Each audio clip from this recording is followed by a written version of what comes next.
লাপুরের বিধায়কের উদ্যোগে ৫১ সতীপীঠের ফুল্লরা মন্দির থেকে ১২০ জন পুণ্যার্থীকে নিয়ে দীঘায় জগন্নাথ মন্দিরের উদ্দেশ্যে গেল দুটি ট্যুরিস্ট বাস। দীঘায় জগন্নাথ ধাম অর্থাৎ জগন্নাথ মন্দির দর্শনে বীরভূমের লাভপুর ব্লকের পুরোহিতেরা, বীরভূমের লাভপুর বিধানসভার বিধায়ক অভিজিৎ সিনহার উদ্যোগে এবং ফুল্লরা সতীপীঠের পরিচালনায় লাভপুর ব্লকের পুরোহিতদের নিয়ে দীঘায় জগন্নাথ ধাম দর্শনে রওনা হলো দুটি ট্যুরিস্ট বাস। লাভপুর ফুল্লরা মন্দির সংলগ্ন মাঠ থেকে দুটি বাসে ১২০ জন পুরোহিতকে নিয়ে দীঘায় জগন্নাথ ধাম দর্শনে রওনা দিল দুটি ট্যুরিস্ট বাস। লাভপুরের বিধায়ক অভিজিৎ সিনহা নিজে ফুল্লরা মন্দির সংলগ্ন মাঠে এসে পুরোহিতদের বাসে তুলে দেওয়ার ব্যবস্থা করেন। পুরো বিনামূল্যে পুরোহিতদেরকে নিয়ে জগন্নাথ ধাম দর্শনে গেল দুটি ট্যুরিস্ট বাস। লাভপুরের বিধায়ক অভিজিৎ সিনহার উদ্যোগে এই দুটি ট্যুরিস্ট বাস রওনা দিল। এই উদ্যোগকে সাধুবাদ জানিয়েছে এলাকার বিশিষ্টজনেরা। বীরভূমের লাভপুর থেকে কার্তিক ভান্ডারীর রিপোর্ট, তারাপীঠ টিভি। দাদা, প্রথম উদ্যোগ জগন্নাথ ধামের আপনার এই যে উদ্যোগ, কি বলবেন? প্রভু জগন্নাথের কৃপায় আমাদের মাননীয় মুখ্যমন্ত্রী, আমাদের নেত্রী মমতা বন্দ্যোপাধ্যায়ের উদ্যোগে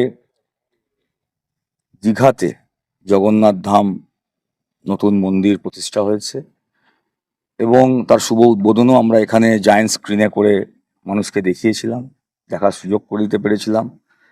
এবং আজকে আমি ধন্যবাদ জানাবো মা ফুল্লরা মন্দির পরিচালন কমিটিকে যে তারা সহযোগিতা করেছেন। আজকে দুটি বাসে করে ১২০ জন যারা পুরোহিত, যারা ঠাকুরমশাই, যারা পুজো অর্চনা করেন, তাদেরকে আমরা এখান থেকে দীঘার উদ্দেশ্যে রওনা করলাম। এবং এটা আমাদের কাছে অত্যন্ত সৌভাগ্যের বিষয় যে একটা ধর্মস্থান থেকে আর একটা ধর্মস্থানে তারা যাচ্ছেন।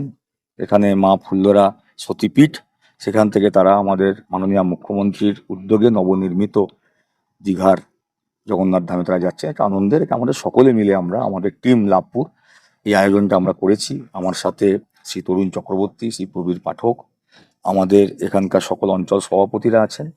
আমরা সবাই মিলে এটা করেছি এবং সেই সঙ্গে সঙ্গে এটাও জানাই যারা ইসলাম ধর্মের মানুষ তাদের জন্য ৩১ তারিখে আমাদের এখান থেকে ৪খানা বাস পাথরচাপড়ি যাচ্ছে এবং সেটাও আমাদের লাভপুর টিম, আমি, আব্দুল মান্নান সাহেব, শ্রী তরুণ চক্রবর্তী, শ্রী শোভন চৌধুরী, শ্রী প্রবীর পাঠক, আমাদের ১১টি অঞ্চলে অঞ্চল সভাপতি, অর্থাৎ সর্বধর্ম সমন্বয়। আমাদের মাননীয় মুখ্যমন্ত্রী যে কথা বলেন যে ধর্ম নিজের যে উৎসব সবার, সব মানুষ তার নিজের নিজের ধর্মস্থান যাবে, আনন্দ করবে, এটাই আমাদের উদ্দেশ্য। রাজনীতি, কাজকর্ম নিশ্চয়ই থাকবে, কিন্তু ধর্মীয় স্বাধীনতা আছে। মানুষ ধর্মপ্রাণ মানুষ, যারা যেতে চান তাদেরকে একটুখানি আমরা সহযোগিতা করলে যদি তারা যেতে পারেন, এতে আনন্দের কি আছে, খুব আনন্দের। জেলায় বলতে গেলে নজির গড়লেন এই। এরকম কিছু নয়, মাননীয় মুখ্যমন্ত্রী যে নজির গড়েছেন, আমরা সাধারণ তার সৈনিক হিসেবে সেটাকে অনুসরণ করছি। আমরা নজির গড়ার কেউ নেই, নজির গড়েছেন মাননীয় মুখ্যমন্ত্রী মমতা বন্দ্যোপাধ্যায়।